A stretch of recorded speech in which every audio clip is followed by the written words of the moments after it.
최근 한국 방산업체 등을 표적으로 한 사이버 공격 활동이 북한 소행일 수 있다는 점이 한국 정보당국을 통해 확인됐습니다. 전문가들은 북한의 해킹 공격은 예상보다 전방위적이며 기술 탈취는 물론 북한이 한국 첨단 전력을 훔쳐보려는 의도일 수 있다고 경고했습니다. 서울에서 김시영 기자의 보도입니다. 한국국회 정보위원회는 한국원자력연구원과 한국항공우주산업 카이가 북한 소행으로 추정되는 사이버 공격에 노출된 점을 확인했습니다. 정보위 여야 간사인 김병기 더불어민주당 의원과 하태경 국민의힘 의원은 8일 국가정보원장이 출석한 정보위 전체회의 직후 브리핑을 통해 이같이 밝혔습니다. 하 의원은 특히 한국원자력연구원의 경우 보안을 위해 인터넷망 접속 암호를 바꾸라는 국정원의 지시를 일부 직원이 이행하지 않는 사이 12일 동안 사이버 공격에 노출됐다고 전했습니다. 해킹 정황이 포착된 한국항공우주산업 카이도 유사한 방법으로 공격을 당했다면서 북한 연계 조직에 얼마나 노출되었는지 조사 중이라고 밝혔습니다. 북한의 사이버 동향을 감시해온 전문가는 이번 해킹에서 드러난 가상사설망 VPN의 취약점을 지적했습니다.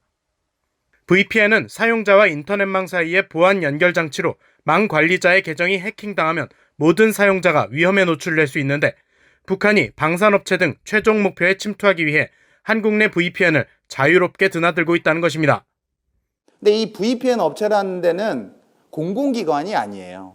그러니까 민간 업체가 어떤 제품을 개발하고 서비스하는 곳이다 보니까 북한 해킹 조직들은 공공기관이나 정부기관을 해킹을 하기 위해서 민간의 인프라를 이용하고 있다는 거예요. 이게 사실은 굉장히 중요한 핵심 포인트이고 그러다 보니까 이 민간에 대한 정보를 일상적으로 수집을 하고 있다는 거예요.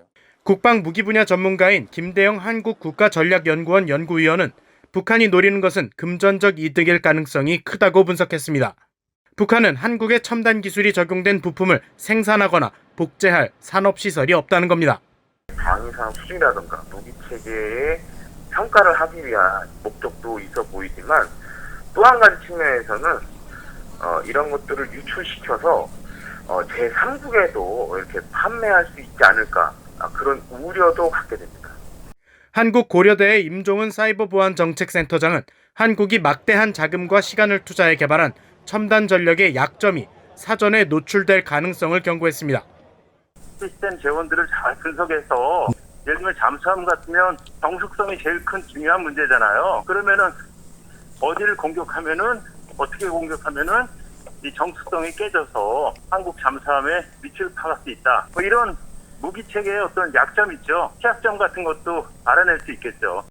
또 임 교수는 세계 5위권인 북한 사이버 공격은 언제 어느 경로를 통해 이루어질지 예측하기 힘든 만큼 사이버 워킹그룹 강화 등 미한 간 사이버 공조체제 구축이 급선무라고 지적했습니다.